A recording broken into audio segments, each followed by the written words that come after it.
Great Himalaya के दिल में एक ऐसी वैली है जो हजारों हरे शेड्स से पेंट की हुई है, और सफेद शेड्स भी यह कश्मीर है, जहां पहाड़ आसमान को छूते हैं और आसमान नदियों में रिफ्लेक्ट होता है। ये नदियां वैली की लाइफ ब्लड हैं। ये अपनी जर्नी पिघलती बर्फ की बूंदों से शुरू करती है। ऊंची चोटियों पर पिघलती बर्फ की क्लोजअप बूंदें छोटी धाराएं मिलकर ताकत इकट्ठा करती हैं। पानी चिकने ग्रे स्टोन्स पर गिरता है। पाइन पेड़ों के जंगल से बहता है। चिनार पेड़ों के जंगल से बहता है। हवा क्रिस्प और क्लीन है। वाइल्ड फ्लावर्स झूलते हैं। सूरज पानी पर हीरों की तरह चमकता है। जेलम लिद्दर सिंध उन्होंने एम्पायर्स को बनते और गिरते देखा है। सर्दियों की गहरी बर्फ, स्प्रिंग के शानदार खिलने पानी जेंटल मार्बल की तरह बहता है। यह एक ऐसी आवाज है जिसने कई यात्रियों को तारों से भरे आसमान के नीचे सुलाया है। यह शांति की दुनिया है, जहां नदी का हर मोड़ एक नया और ब्रेड टेकिंग व्यू दिखाता है। लंबी घास झूलती है। रंगीन किंगफिशर ओवरहैंगिंग ब्रांचेस पर बैठे होते हैं। ड्रैगनफ्लाइज हवा में डांस करती हैं और पेड़ों के बीच कोयल की दूर की आवाज गूंजती है। एक चंचल और इंटेलिजेंट जीव के बारे में है। यह ऊद बिलाव की कहानी है, नदी का सबसे आनंदमय निवासी और नदियों के डिलाइटफुल परिवार जो उनके शिमरिंग करंट्स में रहते और खेलते हैं। कश्मीर को समझने के लिए उसकी नदियों को सुनना चाहिए।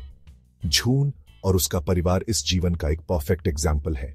एक ऊद बिलाव के लिए एक दिन सिर्फ सर्वाइवल के बारे में नहीं है। यह गेम्स और डिस्कवरी से भरा एक एडवेंचर है। प्ले उनके लिए उतना ही जरूरी है जितना खाना। जून सुबह की पहली रोशनी के साथ जागती है। उसका दिमाग पहले से ही पॉसिबिलिटीज से भरा होता है। उसका पसंदीदा गेम स्लाइडिंग है। वह और उसके भाई बहन एक खड़ी कीचड़ वाली बैंक ढूंढेंगे या सर्दियों में एक चिकनी बर्फ से ढकी ढलान ढूंढेंगे। वे अपनी बेली पर फिसलते हुए बारी बारी से नीचे उतरेंगे और नीचे ठंडी नदी में एक जॉयफुल स्प्लैश के साथ खत्म करेंगे। एक और पसंदीदा शगल जुगलबंदी है। जून और दूसरे ऊद बिलाव चिकने गोल पत्थरों के प्रति आकर्षित होते हैं।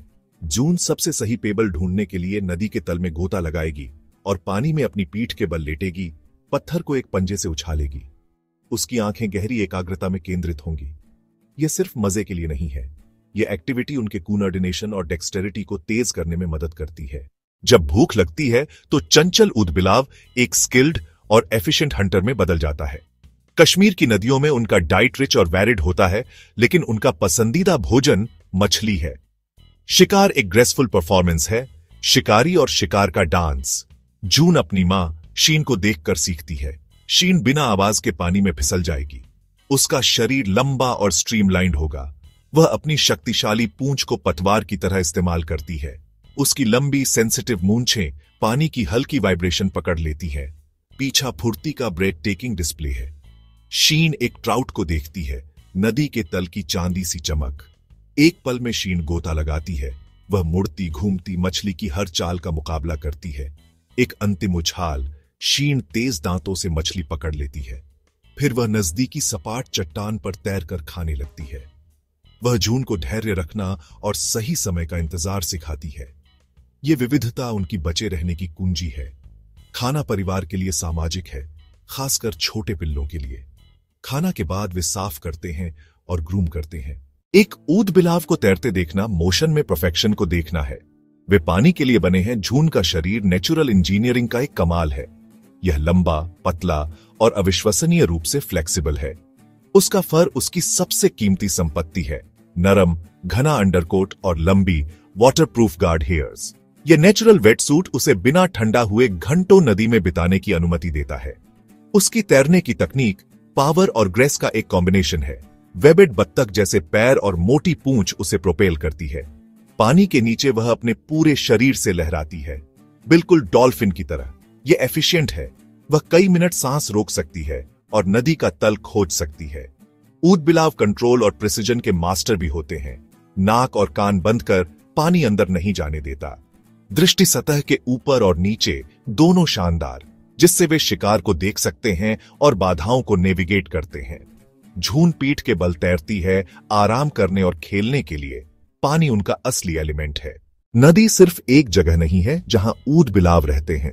यह उनकी पूरी दुनिया है, एक कॉम्प्लेक्स और इंटरकनेक्टेड सिस्टम जहां हर एलिमेंट एक जरूरी रोल निभाता है। नदी का स्वास्थ्य सीधे ऊद बिलाव की आबादी के स्वास्थ्य से जुड़ा है। साफ प्रदूषण रहित पानी जरूरी है क्योंकि यह मछलियों, केकड़ों और अन्य जीवों को सपोर्ट करता है जिन पर वे भोजन के लिए निर्भर करते हैं। साफ पानी सूरज की रोशनी को गहरा अंदर तक जाने देता है, जलीय पौधों के विकास को बढ़ावा देता है जिससे फूड चेन का आधार बनता है। घनी वनस्पति, लंबी घास और पुराने पेड़ों की टेढ़ी मेढ़ी जड़ें ऊदबिलावों को महत्वपूर्ण आश्रय प्रदान करती है। यहीं पर वे अपने होल्ड्स बनाते हैं, शिकारियों और कठोर तत्वों से सुरक्षित। जब नदी के किनारों को साफ किया जाता है या कंक्रीट की दीवारों से बदल दिया जाता है तो ऊदबिलाव अपने घर और अपने सुरक्षित आराम करने की जगह खो देते हैं। अगर प्रदूषण के कारण मछली की आबादी घट जाती है तो ऊदबिलावों को भोजन ढूंढने में संघर्ष करना पड़ेगा। स्थानीय ऊदबिलाव आबादी की भलाई की निगरानी वैज्ञानिकों और संरक्षणवादियों को नदी प्रणाली के समग्र स्वास्थ्य की स्पष्ट तस्वीर देती है। झून और उसका परिवार नदी के देखभाल करने वाले जैसे हैं। उनकी भलाई नदी की अपनी भलाई को दर्शाती है। यह नाजुक संतुलन दिखाता है कि प्रकृति कितनी इंटरकनेक्टेड है। भले ही वे शब्दों से बात न करते हों, ऊदबिलावों के पास संचार की एक रिच और कॉम्प्लेक्स प्रणाली है। उनकी भाषा, ध्वनियां, बॉडी मूवमेंट और गंध चिन्हों का एक सिम्फनी है। झून यह भाषा जन्म से ही सीखती है, उसकी मां की नरम चिड़िया जैसी चीखें सुनकर। एक तेज हाई पिच्ड सीटी यह एक चेतावनी है और पूरा परिवार तुरंत कवर के लिए गोता लगा देता है। उनकी मुखरता आश्चर्यजनक रूप से विविध है, गुंजार, खुश चीखें और नरम स्क्वील्स। जब दो ऊदबिलाव मिलते हैं वे अक्सर अपनी नाक एक साथ छूते हैं, एक जेंटल ग्रीटिंग। वे एक दूसरे को ग्रूम करके स्नेह दिखाते हैं। एक प्रभावशाली ऊदबिलाव अपनी पूंछ ऊंची रखकर स्थिति दिखाता है, एक सबमिसिव छोटा होकर झुकता है। गंध चिन्ह, स्प्रिंट वे समुदाय के नोटिस बोर्ड की तरह उपयोग करते हैं। कौन है, नर या मादा और कब गुजरे। ध्वनि, हाव भाव और गंध के इस जटिल जाल से ऊदबिलावों की समृद्ध और आकर्षक भाषा बनती है। झून और उसके परिवार की कहानी एक सुंदर कहानी है, लेकिन यह दुनिया तेजी से बदल रही है।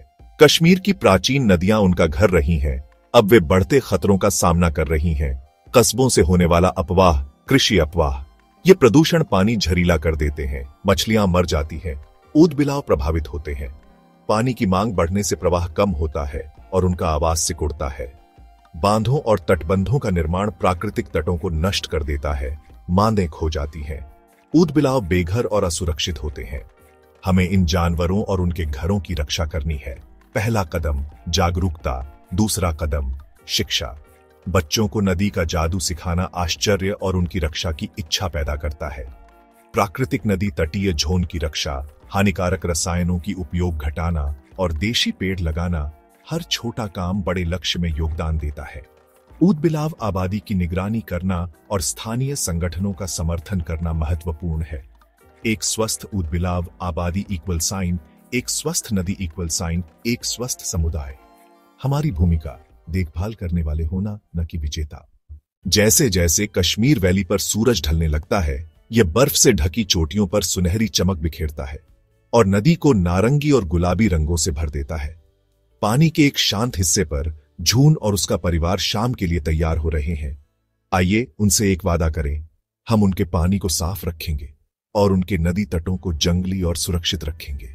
अगली बार जब आप नदी के पास हों, एक पल रुकें और सुने पत्थरों पर पानी के बहने की आवाज, और अगर भाग्यशाली हों तो एक चिकना भूरा सिर उभरता हुआ।